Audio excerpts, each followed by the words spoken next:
many people have commented, which I think is right, that you're past as a police reporter, a journalist. It clearly brings advantages of research and realism and detail you've picked up.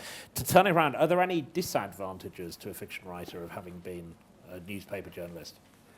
I think the only disadvantage is when you see something on TV or a movie or read a book where it's so obviously not realistic, and it's like, God, I wish I could get away with that. But I just, because I come from journalism and I kind of bring, hopefully, a realism to my books, I really have to stick with that. But, and that becomes a difficult thing, because oftentimes I go to people who help me, like detectives, if I'm writing about Harry Bosch, or lawyers if I'm writing about Mickey Haller, and I say, I need to get from A to Z. This is what I need to have happen in this book. How do I get there realistically, legally? And sometimes they say, I don't know, or you can't. And so then I'm really kind of have a problem, because I really wanted to get to that spot, and I really have to start rethinking or looking for alternatives. One possible, I just wondered, because journalists, print journalists, as they used to be, I mean online now often, they often write very quickly. They have to write very quickly. They get used to finishing things and turning things in. Did you have to consciously slow yourself down as a fiction writer? No, I mean, I've always just written at a pace that serves me. I really believe that if you have momentum, so if you're writing what some people might say is fast, I don't think that's a bad sign.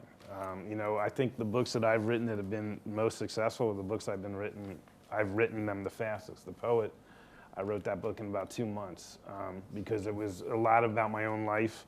I had been a journalist and so forth, and so it just came out of me with all kinds of momentum. And the same thing happened with Lincoln Lawyer, because it was something I was slowly gathering,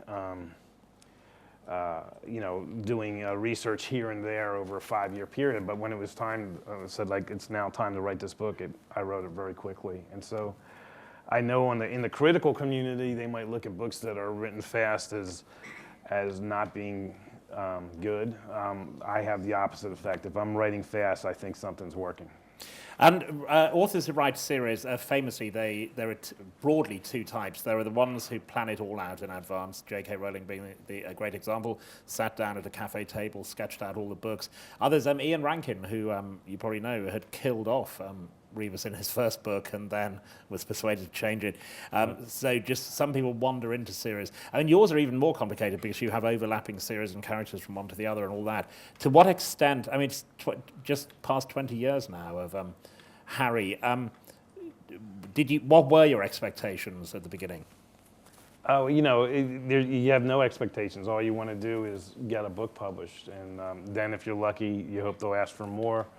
I grew up loving series fiction, so it wasn't like I was unaware of it. So when I was writing my first book, I put a few things in there that I knew I could untie and continue in another story if I got asked that. But, you got to throw everything in. You can't hold anything back because you don't know if you're going to get published. So, so I've always done it that way. My books are very contemporary. They're set in the years that they're published, and they hopefully reflect what's going on in that year, so it doesn't really serve me to think about what I'm going to write in 5 years, because 5 years the planet's going to be different, and I want to try to reflect those differences.